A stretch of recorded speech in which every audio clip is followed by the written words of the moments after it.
He kept fixating on the supposed suitcase video. They debunked the president's obsession. There is no suitcase. Donahue made it clear. The suitcase is an official lockbox filled with genuine votes. The election workers simply did not scan ballots for former Vice President Biden multiple times. All of this was recorded by security cameras. And then, oh my God, he sounds just like my mom. You guys must not be following the internet the way that I do, the president remarked. The president pushed the claim that Pennsylvania reported 205,000 more votes than there were voters in the state. We'll look at whether we have more ballots in Pennsylvania than registered voters. Acting Attorney General Rosen replied, according to Donahue, they should be able to check that out quickly. The DOJ can't and won't snap its fingers and change the outcome of the election. It doesn't work that way. I don't expect you to do that, President Trump responded. Just say the election was corrupt and leave the rest to me and the Republican congressman. Bruh. Donahue explained that this is an exact quote from the president.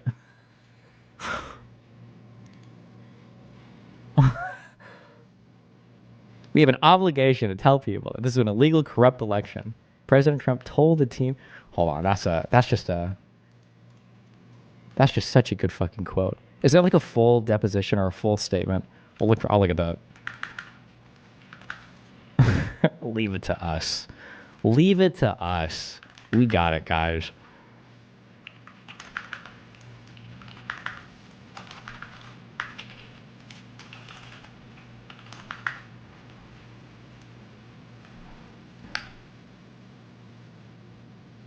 Fuck, hold on. I want to find this Oval Office showdown.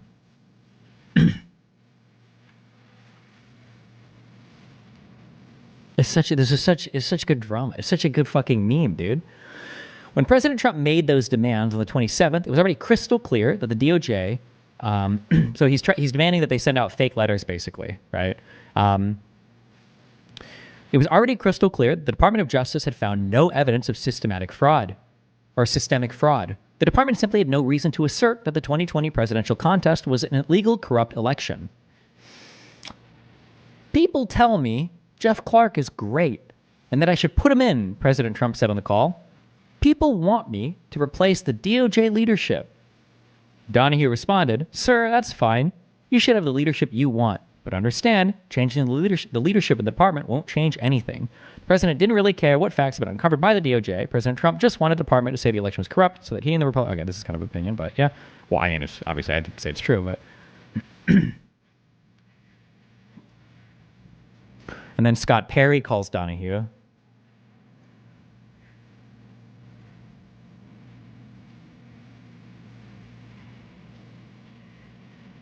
There's no reason to think that a special counsel was warranted. Representative Perry and other congressmen advocated for one to be appointed anyway. Wait, what is this? Oh, he wanted a special counsel to investigate irregularities in the 2020 election.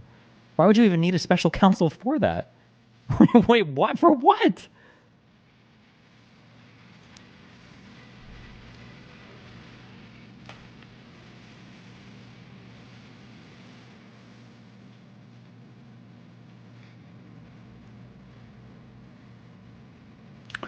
Representative Perry emailed Donahue another set of documents alleging significant voter fraud had occurred in Pennsylvania. Another one of the 205,000 more votes claim.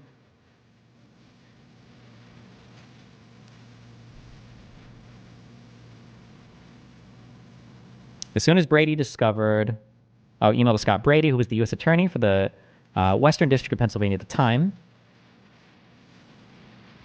As Brady soon discovered, there was no discrepancy. President Trump's supporters came up with a claim by comparing the Pennsylvania Secretary of State's website, which reported the total number of votes at 5.25 million, to a separate state election registry, which showed only 5 million votes cast. The problem was simple. Pennsylvania's election site had not been updated. Totals for 4 counties had not yet been reported on the election site. So this is the Act 70... No, wait. I'm sorry. That was not related to this case. But this is another claim that I think we talked about like 3 or 4 hours ago. Once those votes were counted on the site, the totals matched. This was simply not an example of fraud, as President Trump, Representative Perry, and others would have it. Oh, okay, hold on. I think this might be it. Or I just made it up. Maybe there was no drama. Maybe I just imagined it in my head because I wanted it to be dramatic. Because drama is epic. On December 28th, 2020, Clark sent a 5-page, the coffee boy, okay, this is your DOJ coffee boy, sent a 5-page draft letter to Donahue and Rosen. This is your boss 2 and boss 1 of your Department of Justice, your Attorney General, your Deputy Attorney General, but they're acting. They're not confirmed by the Senate yet. They're just kind of like temps, basically. The letter was addressed to 3 Georgia state officials: Governor Brian Kemp, Speaker of the House David Ralston, and President pro tempore of the Senate Butch Miller. It contained places for Rosen and Donahue to affix their signatures, which they steadfastly refused to do. Why the fuck is Clark, the head of like the fucking environmental dick suck machines, why is he sending this letter to the acting AG and deputy AG? It's fucking hilarious. The letter, if signed and sent, may very well have provoked a constitutional crisis. The letter was attached to an email from Clark in which he requested authorization to attend a classified briefing by the Office of the Director of National Intelligence, led by DNI Ratcliffe, on foreign election interference issues. ODNI did not find any foreign interference in the voting process or counting, but Clark apparently believed some of the conspiracy theories that had been floated. Specifically, Clark claimed that hackers have evidence in the public domain that a Dominion machine accessed the internet through a smart thermostat with a net connection trail leading back to China. Clark added, ODNI may have additional classified evidence. This crackpot claim had been shared by other Trump officials and associates as well. Ultimately, after Clark received the ODNI briefing, he acknowledged to Donahue that there was nothing in the briefing that would have supported his earlier suspicion about foreign involvement.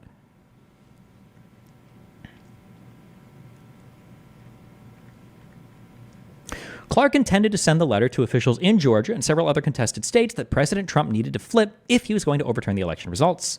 The Department of Justice is investigating various irregularities in the 2020 election for President of the United States, Clark wrote. This is a lie, by the way. This is, by the way, okay. Sorry, hold on. I need you to understand something, okay? Okay? We only know this, okay, because we've wasted all of our fucking life, okay? All of our fucking life dealing with this shit, okay? Donald Trump pressuring through Clark, through Perry, through Jim Jordan, pressuring these people to force the DOJ to send out fake letters. Every single thing that we're reading now, all of these things have been declared by Roberts as being warranted of having absolute immunity. You cannot probe in any of these actions, so none of this is illegal, absolutely, and none of this can be used in the furtherance of any other crime. That's what we're talking about right now. When Roberts said,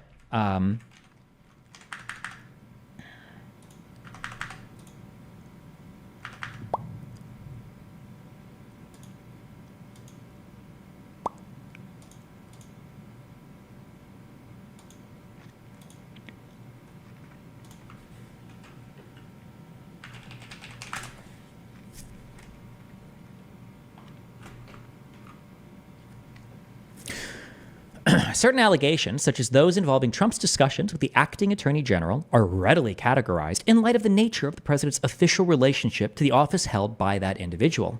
Other allegations, such as those involving Trump's interactions with the vice president, state officials, and certain private parties, and his comments to the general public, present more difficult questions. Okay?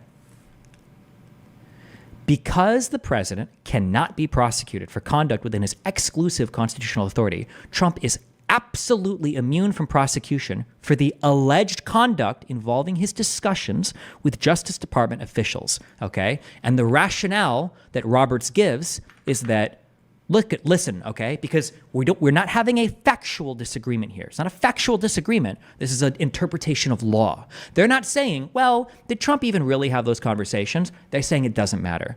The government does not dispute that the indictments, now when they say the government here, they're talking about the government pressing charges, the federal government, right? Jack Smith. The government does not dispute that the indictment's allegations regarding the Justice Department involve Trump's use of official power. The allegations, in fact, plainly implicate Trump's conclusive and preclusive authority. The executive branch has exclusive authority and absolute discretion to decide which crimes to investigate and prosecute, including with respect to allegations of election crime.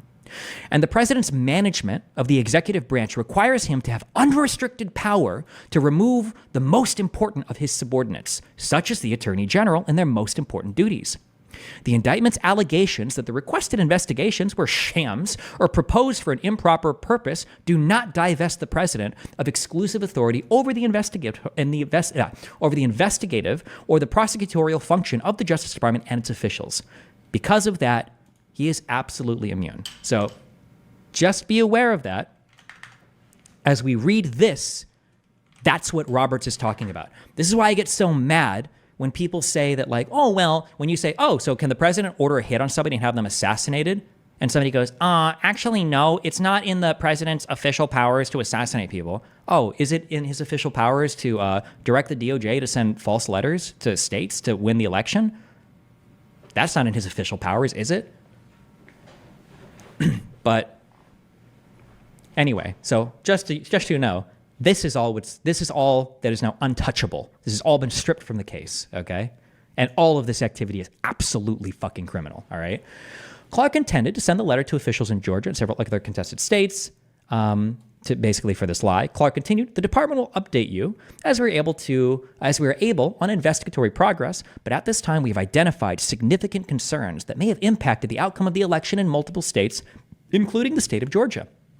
Clark continued by arguing that Georgia's state legislature should call a special session. In light of these developments, the department recommends that the Georgia General Assembly should convene in special session so that its legislators are in a special position to take additional testimony, receive new evidence, and deliberate on the matter consistent with its duties under the U.S. Constitution, Clark wrote.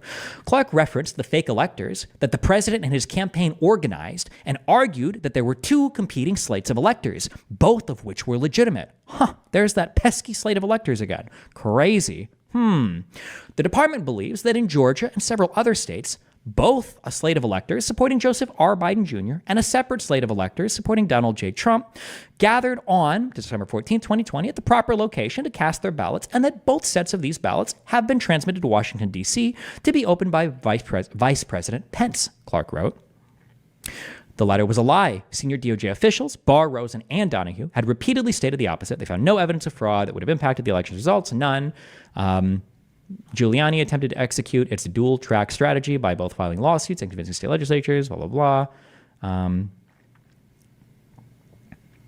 So the president and those around him sought to use the hefty imprimatur of the U.S. Department of Justice to achieve the same thing. No doubt, a letter coming from the Department of Justice is different from a meandering call from Giuliani or one of his associates. And because it was December 28th, and there was a little more than a week until the January 6th joint session of Congress, President Trump needed more and soon. Clark's letter, which laid out a plan that was most identical to what President Trump and his team had pressured state officials to carry out virtually since Election Day, could have been just what President Trump needed. Okay, hold on.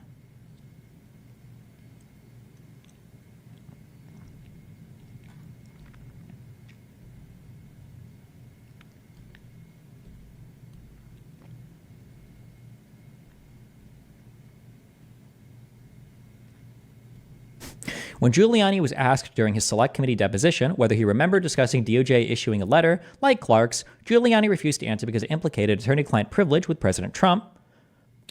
I like how, bro, if we just do like criminal conspiracies, but we're like all lawyers, does that mean like none of us have to testify to anything? But when asked to be recalled ever recommending that Clark be given election-related responsibilities at the DOJ, Giuliani said, I do recall saying to people that somebody should be put in charge of the Justice Department who isn't frightened of what's going to be done to their reputation because the Justice Department was filled with people like that. And the investigation also revealed that Clark and John Eastman, the guy that authored the memo, right, were in communication throughout this period.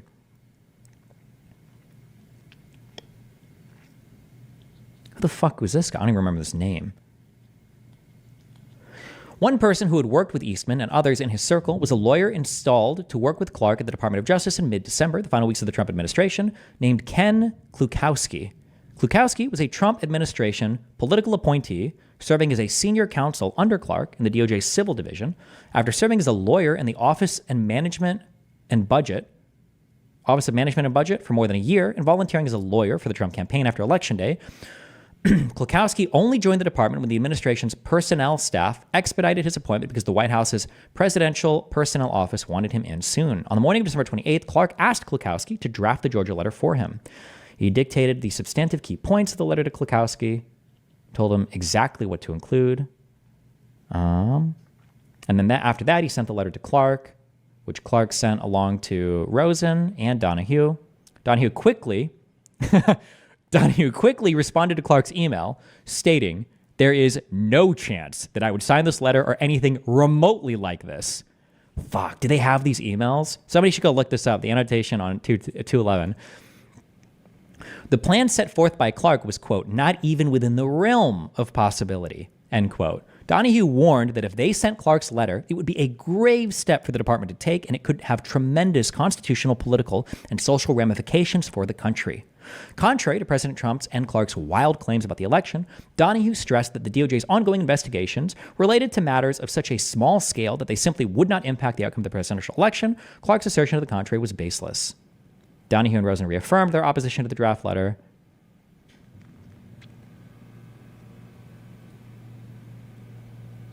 Under questioning by Rosen and Donahue, Clark eventually also revealed that he'd been in a meeting in the Oval Office with President Trump. Donahue demanded to know, why the hell are we hearing your name from the President of the United States and a congressman? When Clark was reminded that meeting the president without authorization or informing his superiors was a clear violation of the White House contacts policy, he retorted, "It's a policy. There's a lot more at stake here than a policy." In fact, the contacts policy was designed for situations just like this, where political figures might try to influence criminal investigations or legal actions taken by the Department of Justice, as President Trump was attempting to do.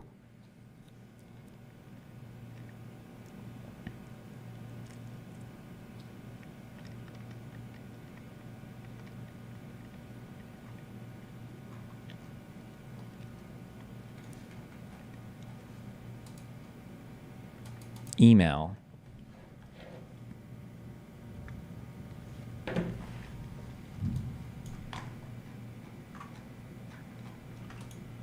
Actually, fuck it. Come over here.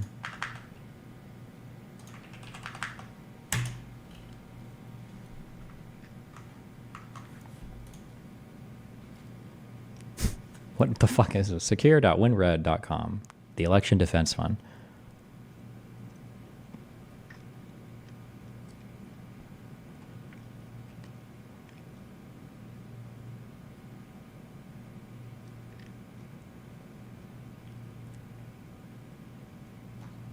Wait, this is not the right thing. Did you link the wrong thing?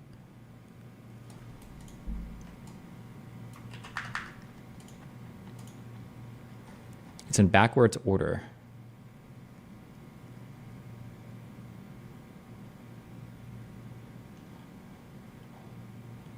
Yeah, but this isn't the letter he was asking them to sign, right?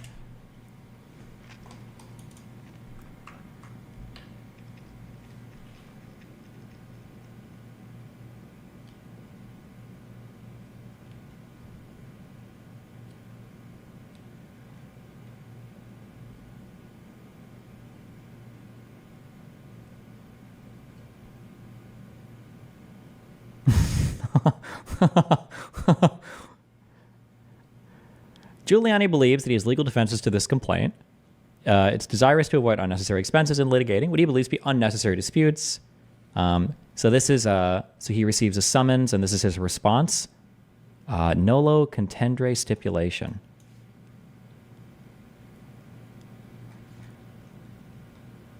It is hereby stipulated, solely for the purposes of this litigation, that defendant Giuliani, for the purpose of deciding this case on the legal status or legal issues, and recognizing that all other defendants previously identified in the complaint have resolved their claims with all plaintiffs. So this is for the Ruby Freeman case.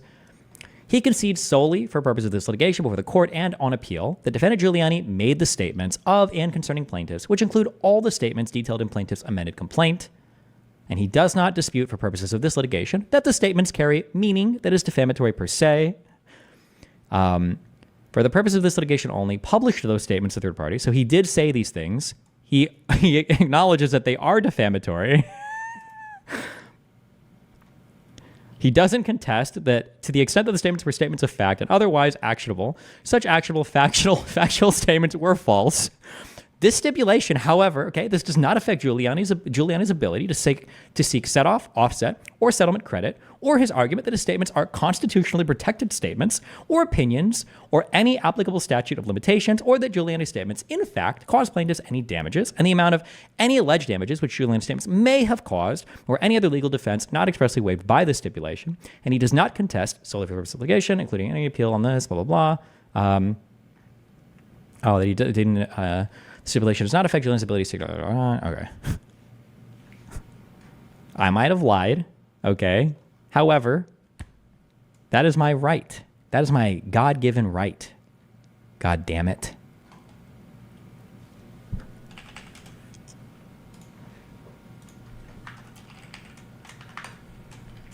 Fuck, that's such a good fucking meme.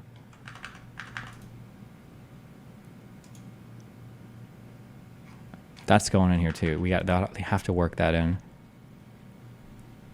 That's got to get worked in somewhere. Sorry. Okay, back to this. We will find the dramatic meaning.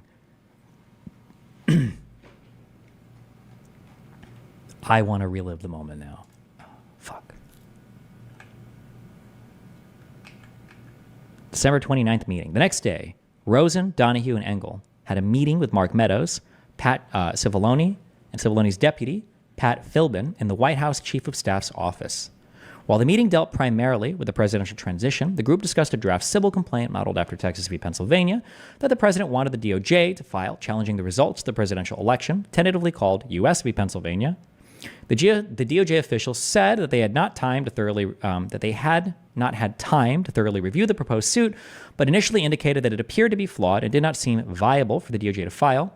Meadows suggested that the DOJ leadership meet with William Olson and Kurt Olson, the two attorneys affiliated with the Trump campaign that had been working on the proposed suit, and added that Eastman and a retired judge from North Carolina named Mark Martin both had views about the lawsuit.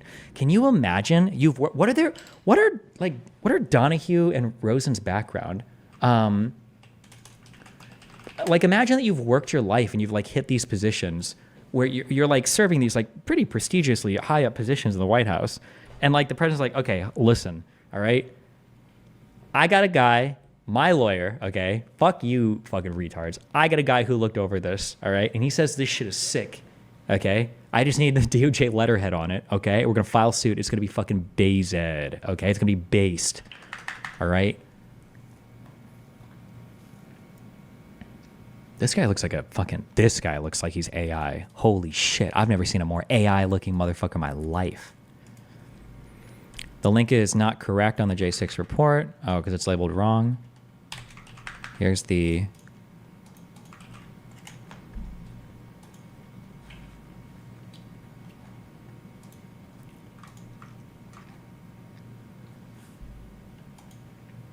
From Richard Donahue. Okay, hold on. From Jeffrey Clark. Jeff and Rich, I would like to have your authorization to get a classified briefing tomorrow from ODNI, led by DNI Radcliffe, on foreign election interference issues. I can then assess how that relates to activating the IEEPA and the 2018 executive order powers on such matters, now twice renewed by the president, by the way. If you had not seen it, white hat hackers have evidence in the public domain that a Dominion machine accessed the internet through a smart thermostat with a net connection trail leading back to China. ODNI may have additional classified evidence. Okay, that's this.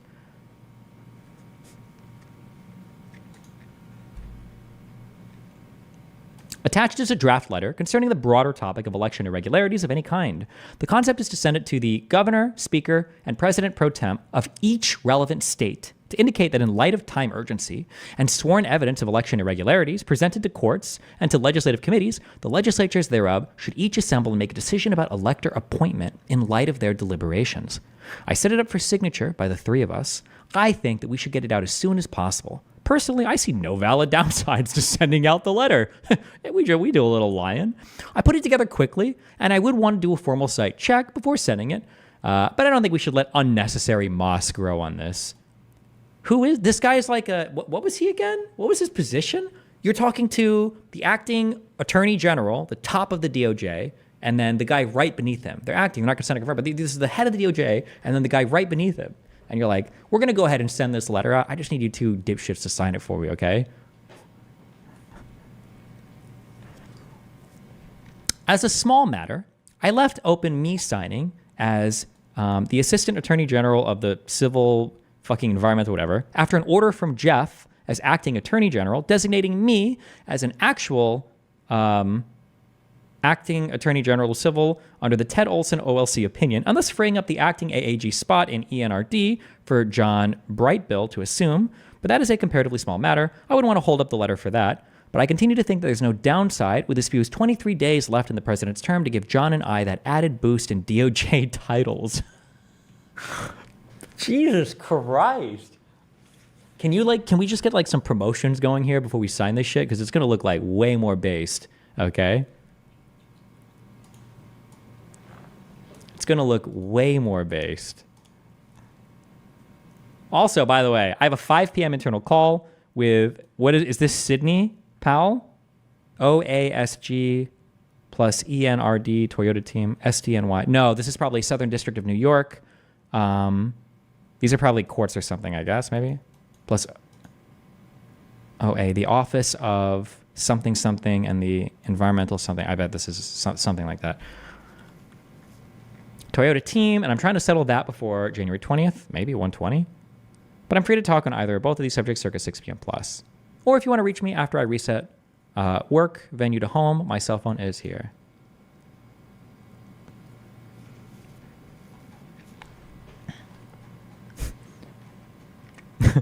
Jeff, I've only had a few moments to review the draft letter, and obviously there was a lot raised there that would have to be thoroughly researched and discussed.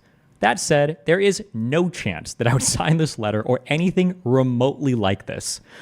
While it may be true that the department is investigating various irregularities in the 2020 election for president, something we typically would not state publicly, the investigations that I am aware of, and who am I except for the fucking deputy, the second in command of the fucking Department of Justice, the investigations that I am aware of relate to suspicions of misconduct that are on such a small scale they simply would not affect or impact the outcome of the presidential election. Attorney General Barr made that clear to the public only last week, and I'm not aware of intervening developments that would change that conclusion. Thus, I know of nothing that would support the statement we have identified significant concerns that may have impacted the outcome of the election in multiple states. While we are always prepared to receive complaints and allegations relating to election fraud, and we will investigate them as appropriate, we simply do not currently have a basis to make such a statement. Despite dramatic claims to the contrary, we have not seen the type of fraud that calls into question the reported and certified results of the election. Also, the commitment that the department will update you as we are able on investigatory progress is dubious, as we do not typically update non-law enforcement personnel on the progress of any investigations. More importantly, I do not think the department's role should include making recommendations to a state legislature about how they should meet their constitutional obligation to appoint electors. Pursuant to the Electors Clause, the state of Georgia and every other state has prescribed the legal process through which they select their electors. While those processes include the possibility that election results may fail to make a choice, it is for the individual state to figure out how to address that situation should it arise. But as I note above, there is no reason to conclude that any state is currently in a situation in which the election has failed to produce a choice. Oh, he even has this. Despite the reference to the 1960 Hawaii situation and other historical anomalies such as the 1876 election, I believe this would be utterly without precedent. Even if I'm incorrect about this would be a grave step for the department to take, and would have tremendous constitutional, political, and social ramifications for the country. Obviously, OLC would have to be involved in such a discussion. That's the Office of Legal Counsel to make sure that they're not doing dumb shit. Jeffrey, 2. Rich, thanks for responding to this earlier. I confirmed again today that I am not prepared to sign such a letter. Jeff.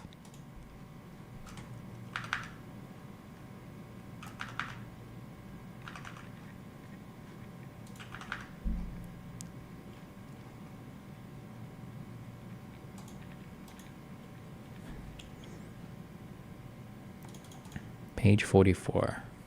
What is this? Hold on.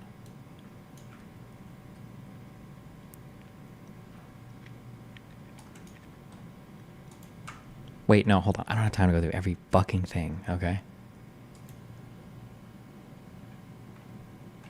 Oh my god, it's a deposition.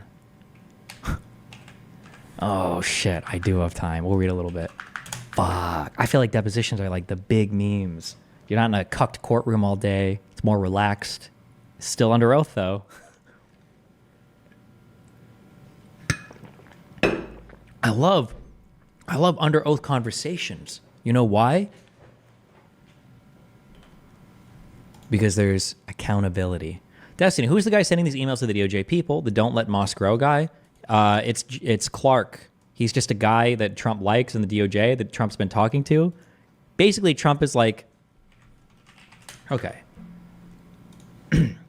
Here you've got, okay, you've got Big Meanie 1 and Big Meanie 2, okay? These are your cuckolded department heads, your attorney general and your deputy attorney general, okay? Now you're the president, okay? Now you've got all these stupid fucking states, well, really just 7 of them, okay? You've got 7 states here, and you need them to fucking stop they need to change their elections, okay? They need to change their vote, all right? You've already hooked them up with 7 bullshit slates of electors. We just need to get them to pick those, okay? Well, okay, here's the plan. Okay, let's not here's the plan, okay? Let's go talk to our AG and our acting AG, and let's say, listen, can you guys just send letters to the 7 states and say, guys, we found some crazy shit. You should probably like just authorize the second slate of electors in all your states. Just authorize them, okay? And then the head cucks look at Trump and they're like, no, there's literally no reason to say this. We're not just gonna make shit up. And then Trump's like, okay.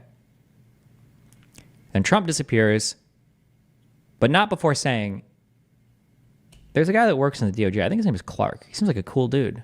I wonder if he's got the balls to do what it takes. And then Trump leaves.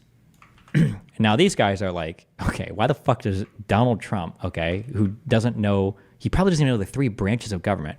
Why the fuck does Donald Trump know the fucking agency head or the head of the environmental fucking council subcommittee, whatever the fuck of the DOJ?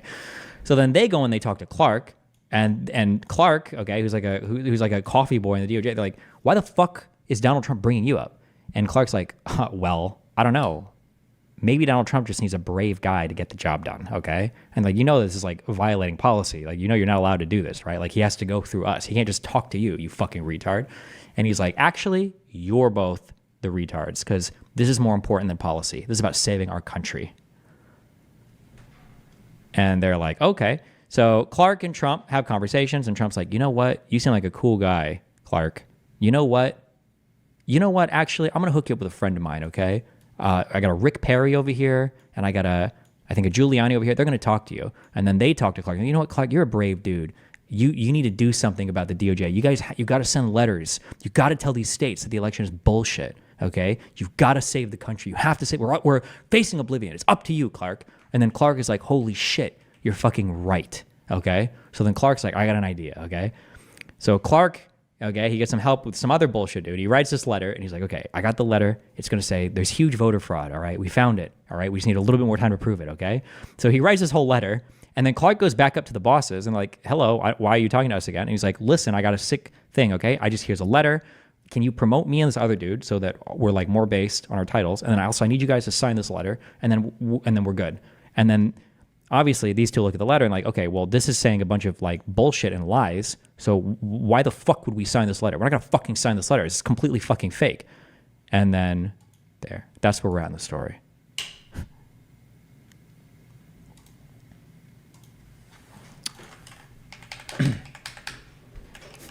Why was I linked this? Page 44, somebody said.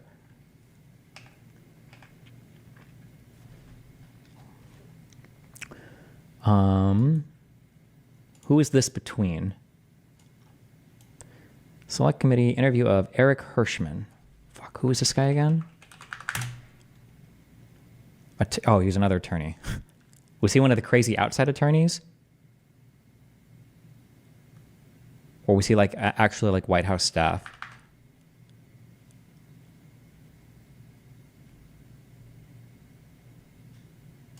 Senior advisor to the president. Okay. This is an actual position, right?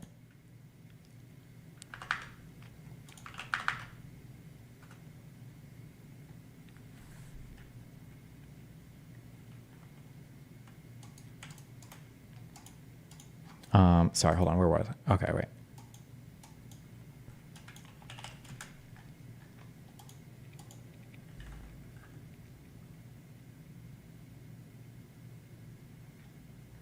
Wait, this is spoilers. I think this is skipping ahead a little bit. Okay. But anyway, that's what this email was. Okay, sorry. Fuck.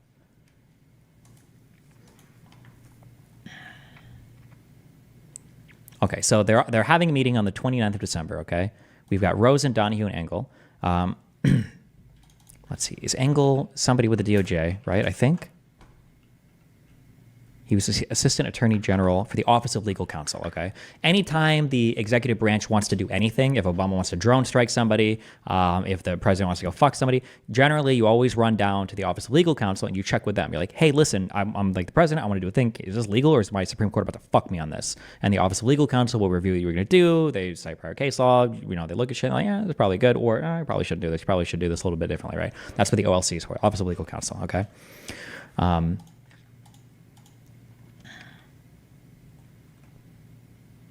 Didn't seem viable. Okay. Mark Meadows suggests the DOJ leadership meet with William Olson and Kurt Olson, the two attorneys. Oh, the two ran. Okay. In this meeting, Mark Meadows also raised a new and outrageous allegation of election fraud, that an Italian company had been involved in changing votes in the presidential election. According to Meadows, there was a man whom Donahue later learned was in an Italian prison who claimed to have information supporting the allegation, and that CIA officers stationed in Rome were either aware of the plot to interfere in the election or had participated in it. Donahue described how it was apparent that Meadows was not clear on the specifics of the allegation, but passed them along to DOJ to investigate nonetheless. Following the meeting, Donahue provided the information to the FBI, which quickly determined the allegation was not credible. Meadows and other senior officials in the Trump administration, however, pressed the DOJ to investigate every allegation of fraud, regardless of how absurd or specious. The days after the December 29th meeting with Meadows, the senior DOJ officials more closely examined the proposed U.S. v. Pennsylvania lawsuit and determined the DOJ could not file it. Engel was principally tasked with examining the veracity of the suit and summarized his analysis in a series of talking points he provided to Donahue on December 31st. He concluded that for multiple reasons, the proposed lawsuit lacked merit. First, the U.S. government didn't have standing to challenge how a state administered its election. Such a challenge could only be brought by President Trump as a candidate in his campaign or possibly an aggrieved electoral college elector. Second, there was no identified precedent in the history of the Supreme Court establishing that such a lawsuit could be filed by the U.S. government. Third, by late December, the states had already certified the results of their elections, and the Electoral College had met, so suing states by this point would not impact the results of the election. Finally, unlike Texas v. Pennsylvania, which was one state suing another, the lawsuit would not automatically be heard by the Supreme Court, so it should have been filed in a federal district court months prior, if at all, to have any possibility of impacting the outcome of the election. When asked about it during his interview with the Select Committee, Engel described the U.S. v. Pennsylvania as a meritless lawsuit and said there was never a question about whether the department was going to file it. Okay. Rosen and Trump have a call about it.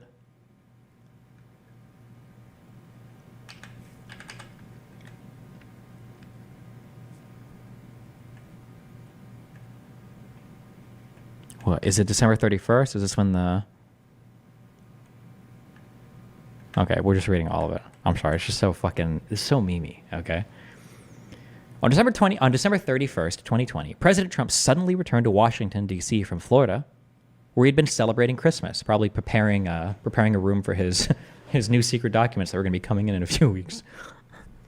Shortly after Air Force One landed, Rosen and Donahue were summoned to the Oval Office once again. They met with the president that afternoon. President Trump was a little more agitated than he had been in the meeting on the 15th, according to Donahue. The president remained adamant that the election had been stolen, that he won, and that the American people were being harmed by fraud, and that he believed the Justice Department should be doing something about it. The president once again raised the prospect of naming Clark the acting attorney general. Keep in mind that Clark is like barely even, not to sound mean or whatever, he's like barely even like a real lawyer, okay? He has no experience, I don't think, in any sort of like investigation, like no criminal, anything. He's just...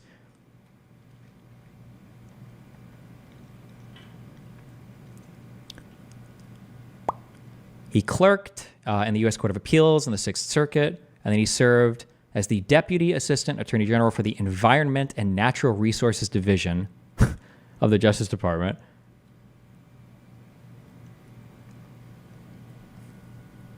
Did stuff with the EPA. In Trump's administration, he was nominated to become, again, for the it was the U.S. The Assistant Attorney General for the Environment and Natural Resources Division.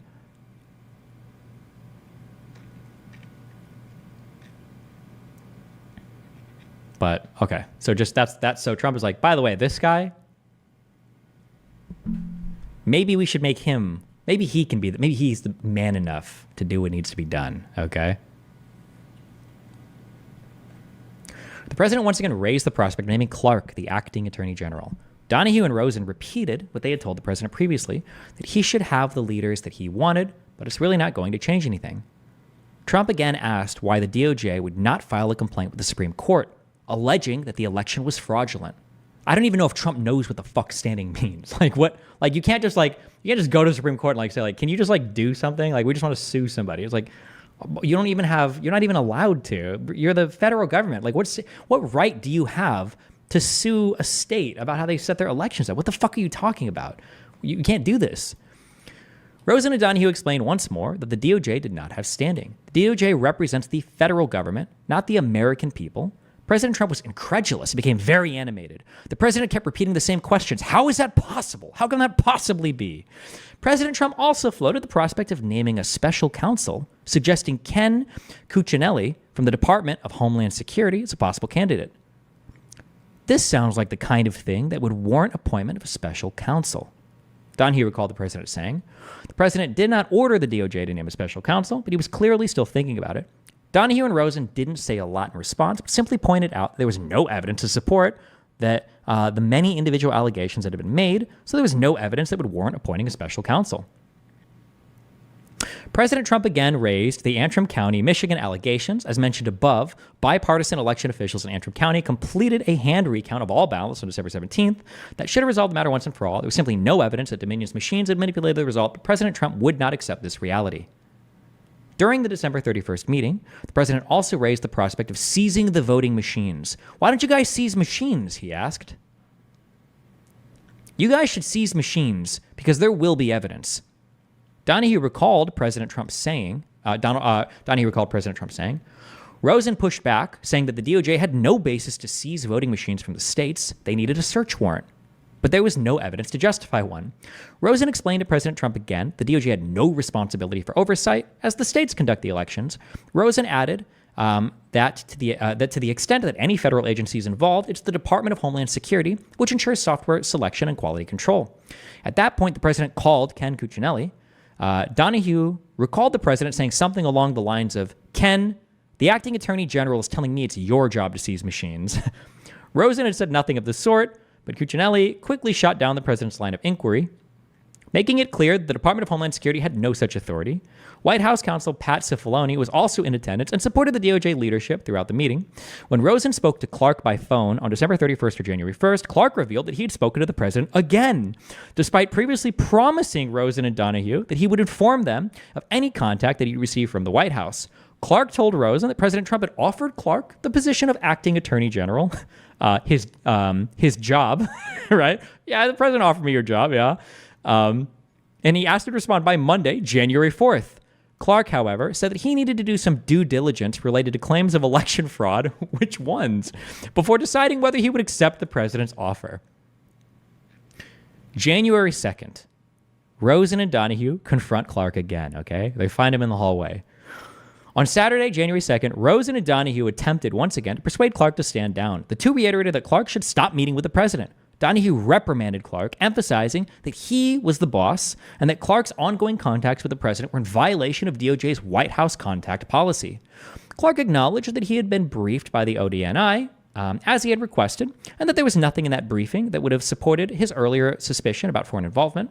Nevertheless, Clark still wanted to send his letter to Georgia and other contested states alleging voter fraud. During the conversation, Clark confirmed that President Trump had offered him the position of acting attorney general.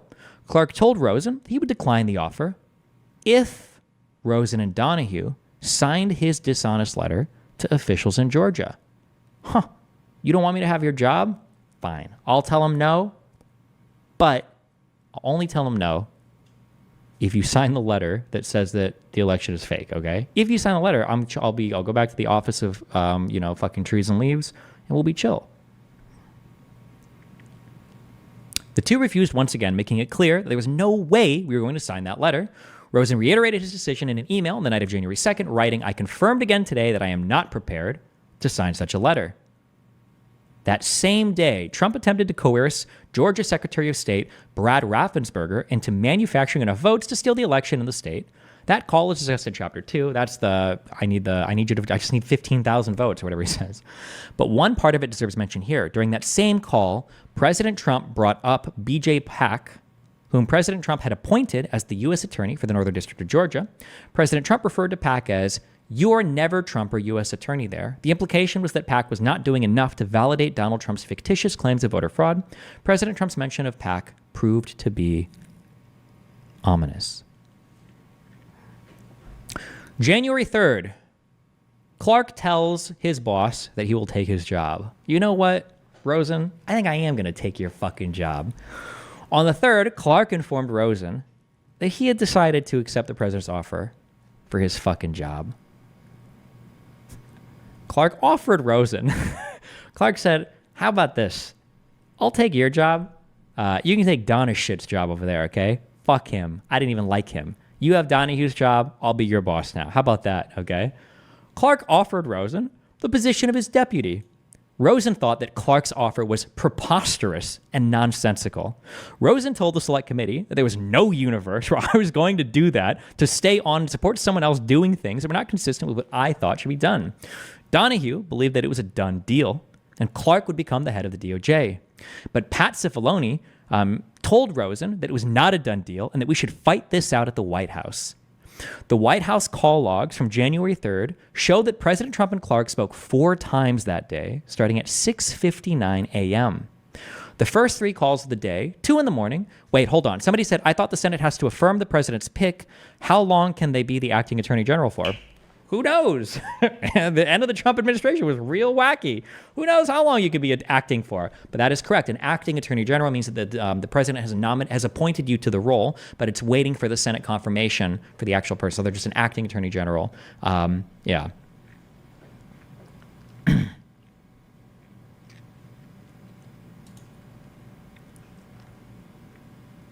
The first 3 calls of the day, 2 in the morning and 1 in the early afternoon, show that the president spoke with Mr. Jeffrey Clark. The final call between the 2 of them from 4:19 to 4:22 p.m., however, shows that President Trump spoke to acting Attorney General Jeffrey Clark, suggesting that Clark had, in fact, accepted the president's offer. Holy shit. He changed his name on Discord. Wait, what the fuck? Did he give him mod? Why is his name in red? What the fuck?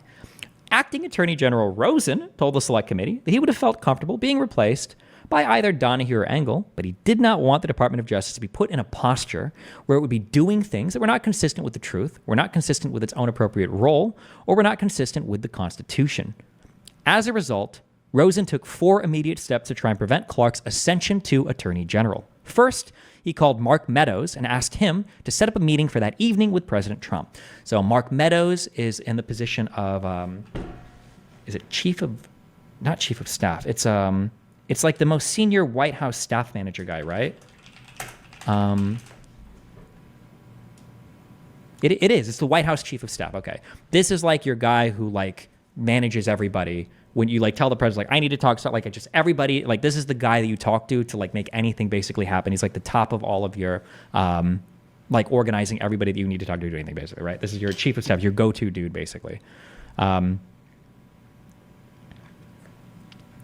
So Rosen calls Mark Meadows, and he asks him to set up a meeting for that evening with President Trump. Secondly, he spoke to Cipollone, who told Rosen that Clark's appointment was not inevitable and that he would also be at the meeting that evening to support Rosen and Donahue. Third, Rosen called Engel and asked him to come to the DOJ headquarters so that he could attend the White House meeting. And then finally, Rosen asked Donahue and another senior department attorney named Patrick Hovakimian? Hovakimian?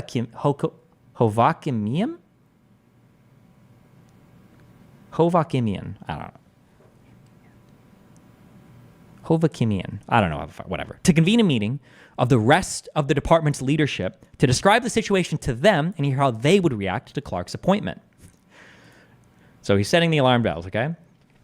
Hovakimian set up a conference call. Although some of the assistant attorney generals were not able to participate in the call, all of those who agreed that they would resign if Rosen were removed from office.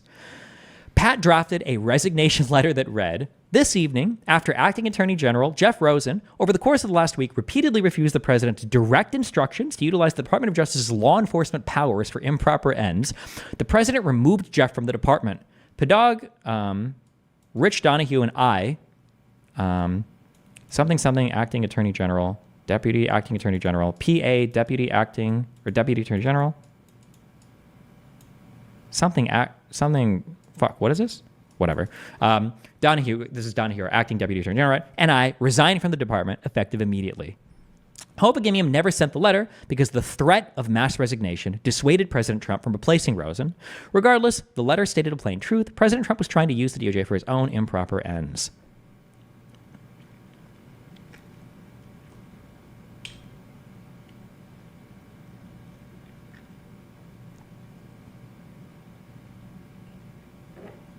So, okay.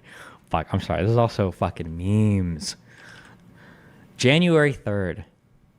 At Rosen's request, our Attorney General, our Acting Attorney General, he asks White House Chief of Staff Mark Meadows to arrange a meeting with the president at 6:15 p.m., January 3rd. We're 3 days from the certification of the vote. We should pause and reflect on the timing and purpose of the meeting. Congress was set to meet in a joint session in less than 72 hours. The states had already certified their electors. Former Vice President Biden was going to be certified as the winner of the 2020 presidential election. There was no material dispute over Biden's victory. Trump and his lawyers had not produced any evidence of significant fraud. Instead, they presented one nonsensical conspiracy theory after another. The DOJ and FBI were forced to debunk these claims, and they did.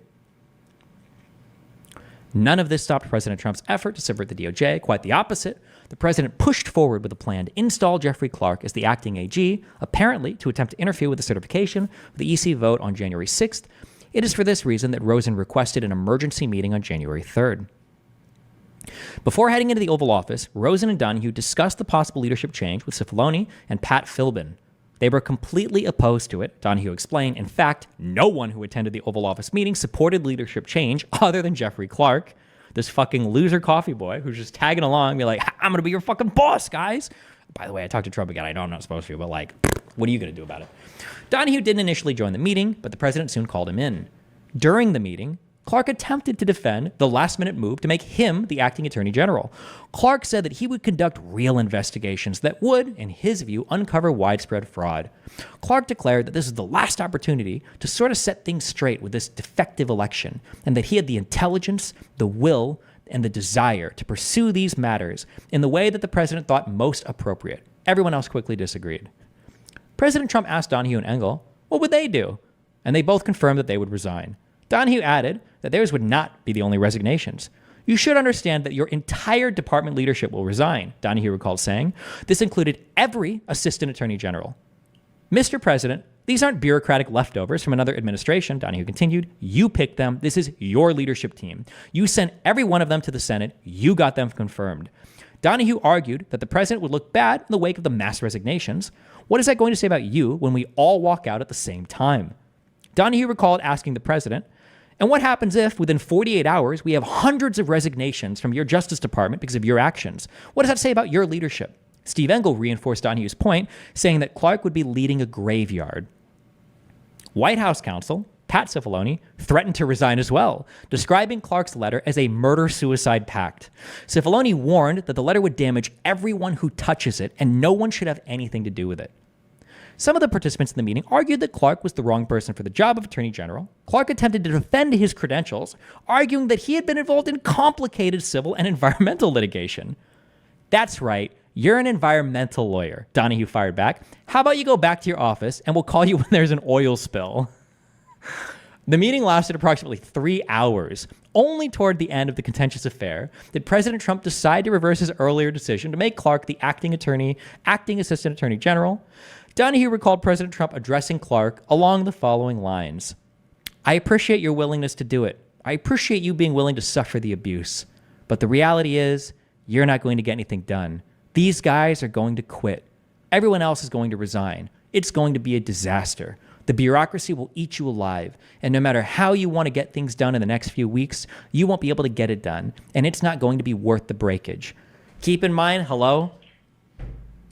For the Kino cinema that this is, just remember, we will never, ever, ever get insight like this again We will never, ever, ever get insight like this again because all of this will be beyond criminal review and it will be beyond any sort of judicial inquiry, probably beyond any sort of congressional inquiry. You'll never get any information like this again. So enjoy this keynote. This is the final keynote you'll ever get, okay? Roberts has said no more. Clark tried to change President Trump's mind, saying, history is calling. This is our opportunity and we can get this done. But the president was clearly rattled by the threat of mass defections and reiterated that the change would not happen. President Trump then wondered what would happen to Clark and if Donahue was going to fire him.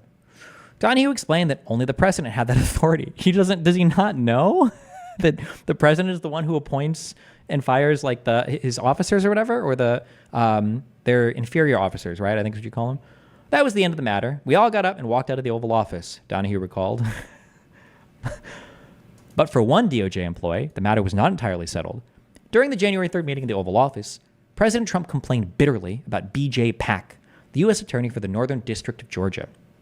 Barr had tasked Pack with investigating the State Farm Arena video in early December 2020. Imagine that you're like given like a fucking YouTube video, okay? I need you to investigate this, okay? I need the whole... This is a 3-minute video. I need the 20-minute video, okay?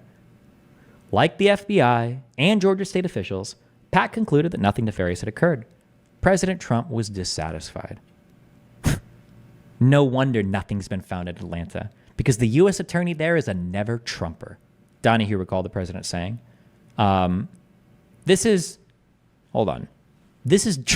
Trump's own appointed judge, right? I think.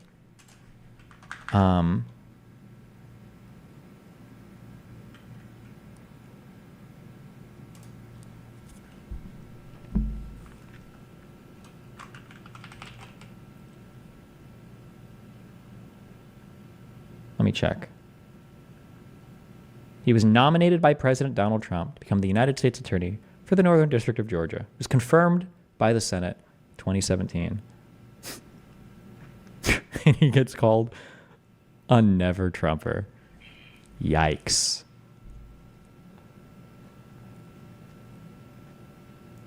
Donahue objected, saying Pack had been doing his job.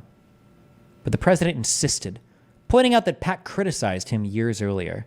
This guy is a never-Trumper, the president reiterated. He should have never been in my administration to begin with. How did this guy end up in my administration?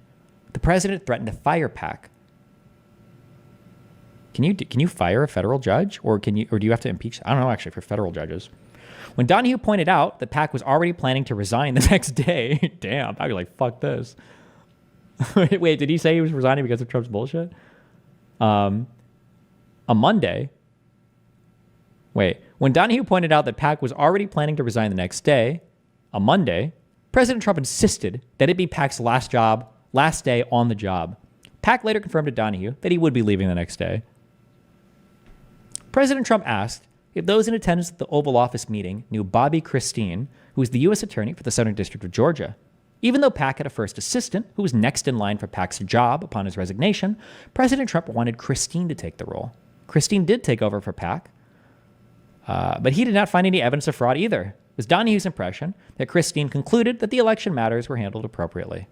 Later in the evening of January 3rd, President Trump called Donahue to pass along yet another conspiracy theory. The president had heard that an ICE agent outside of Atlanta was in custody of a truck filled with shredded ballots. Donahue explained that Immigrations and Customs Enforcement agents are part of the DHS, Department of Homeland Security, so the matter would be under that department's purview. President Trump asked Donahue to inform Ken Cuccinelli, that story, like all the others, turned out to be fiction when DOJ investigators evaluated the claim. The truck was carrying shredded ballots, but they were from a previous election. The old ballots had been shredded to make room for storing ballots for the 2020 election.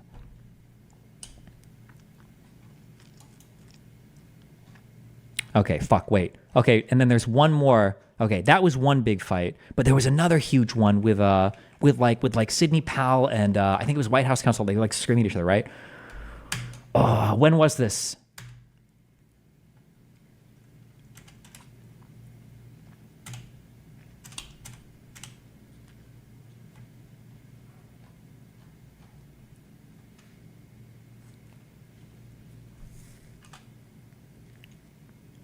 I read this for the Alex Jones debate. I didn't use any of this. None of this. It was 845 pages.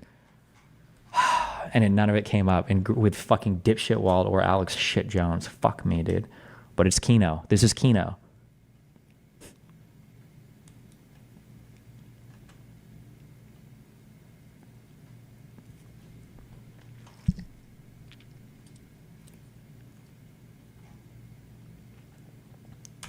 Fuck.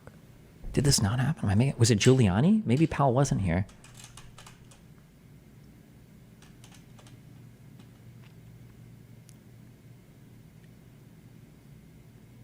Oh, wait. Oh, no. Fuck. It was this.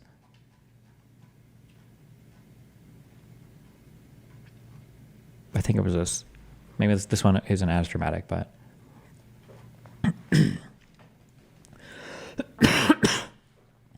During a meeting with Attorney General Bill Barr that day, President Trump claimed the ASOG report was absolute proof that the Dominion machines were rigged, and that meant that he was going to have a second term. Barr told the Select Committee that he believed that the ASOG report was very amateurish. Its authors lacked any real qualifications, and it failed to provide any supporting information for its sweeping conclusions about Dominion. Barr told President Trump that he would look into the report, but that the DOJ had already had a good idea of what happened in Antrim County, and it was human error, not a problem with the machines. In any event, Barr promised President Trump that they would have a definitive answer within a couple of days because of a hand recount being conducted. In the ensuing days, as Barr predicted, the ASOG report was swiftly and soundly criticized by experts within and outside the Trump administration, including the Department of Justice and the Department of Homeland Security. The initial analysis of election security experts at the Department of Homeland Security was that the ASOG report was false and misleading and demonstrates a callous misunderstanding of the actual current voting certification process.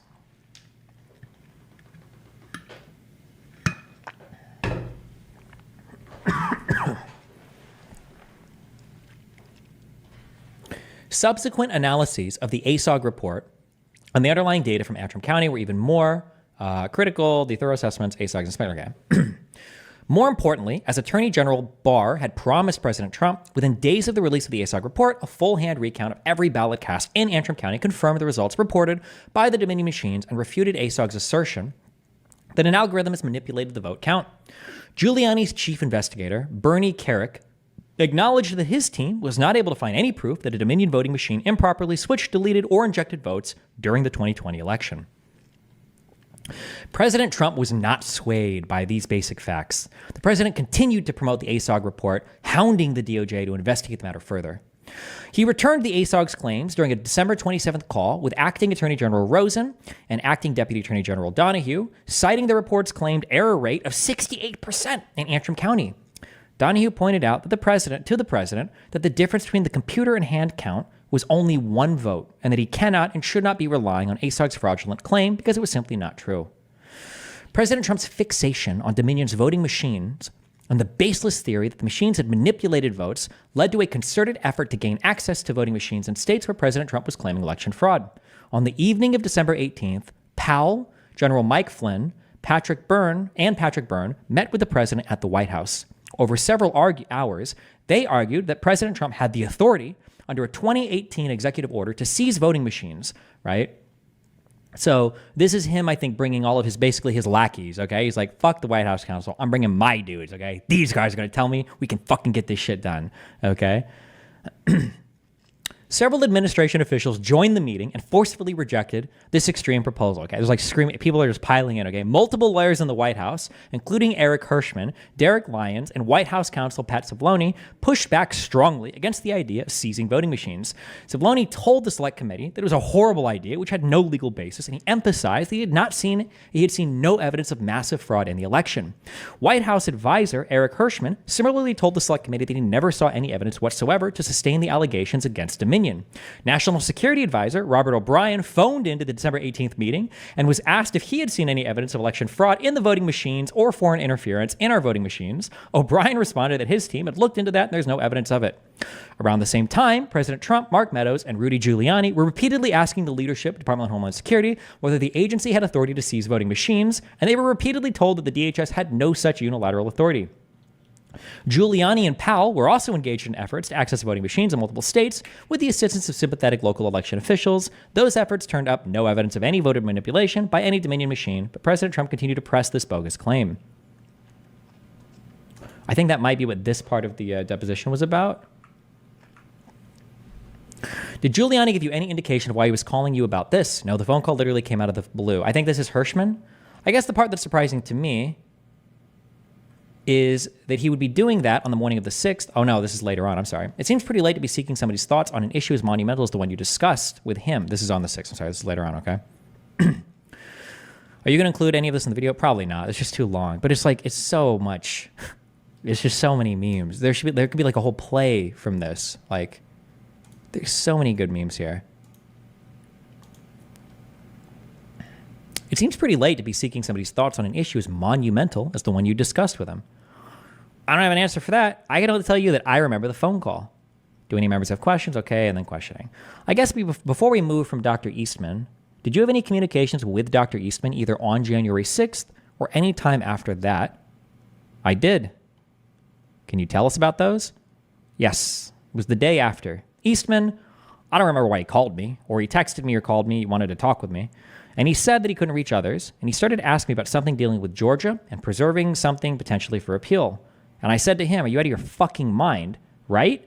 I said, because I only want to hear 2 words coming out of your mouth from now on, orderly transition. I said, I don't want to hear any other fucking words coming out of your mouth, no matter what, other than orderly transition. Repeat those words to me. And what did he say?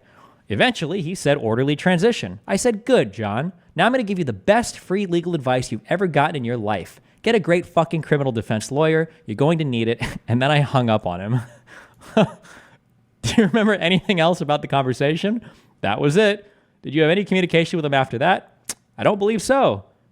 Okay, and that was on the 7th. Just to double back, did you have any conversation with Dr. Eastman on the 6th? Nope, I'm sorry. There was one other thing that I told him. I'm sorry. What I told him on that call is, about him speaking at the Ellipse on that morning. And I did say to him, in a rather harsh tone, you got up there and you fucking spoke at the Ellipse at a rally? You're a law professor and you're speaking at a rally, right? What type of fucking lawyer are you? Or law professor are you? And then so that was part of the 7th. I did not speak to him on the 6th. Did you either see or hear or read Dr. Eastman's remarks from the Ellipse rally? No, I remember seeing a picture of him, I think, standing up there with a hat on. I mean, it was freezing that day, and I didn't plan on going to the Ellipse, so it was a brutally cold day. Did you end up going to the Ellipse? I did. I left. I went to the Ellipse in part of whatever motorcade or car there was, but I walked back by myself in the middle, or at some point while the president was still speaking. Why'd you end up going to the Ellipse? I thought after hearing the tone of the conversation between the president and the vice president, maybe I could be helpful in trying to temper some of the emotions that were running high.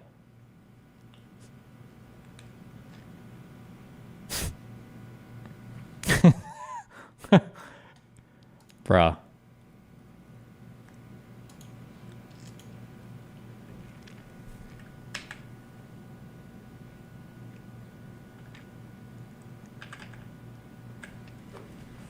Oh, wait, is this on the 6th? Walk us through your entire day on the 6th. Do you have any calls or interactions with anybody before you got into the office? Just with Rudy, I told you that. Okay, anybody else? I don't believe so. Do you remember roughly when you got to the office? I don't. I remember at some point. I just don't remember the times. At some point, I did a physical or a quasi-physical because someone in the White House medical team said, hey, you're the only one who hasn't done anything. So I thought at some point, I may have spoken to someone on the medical team just to give me an update of my blood test results, but I don't remember if it was that day or not. When I got in, somebody called me and said that the family and others were in the Oval, and do I want to come up? So I went upstairs. Do you remember who it was that called you? I don't. Okay, any idea why you were invited to that meeting? I don't think it was a meeting. When I got there, it seemed to be more of a social thing. That was, people were sitting around in a semicircle, the family. And so I ended up going in. It wasn't a meeting that was going on, at least when I got there. And who do you recall being in the Oval Office? Don Jr., Eric, Laura, Kimberly. I believe Meadows was there. I don't remember if Steve Miller was there or not. There was a speechwriter that was there. At some point, Ivanka came in. She may have come and left a couple times. And at some point, I didn't know. Now I know it's General Kellogg. No one ever introduced us. So all I knew him in the hallway was General. So whenever I saw him, I said, hi, General. But I didn't know who he was at all, except that he worked somewhat with the VP. That was my general understanding. And he had at least come in for a little bit, but he was not seated in any of the chairs. What do you recall from that? I know you said it's not really a meeting, that gathering, just social conversations predominantly. Okay. No Keno there. Is there any other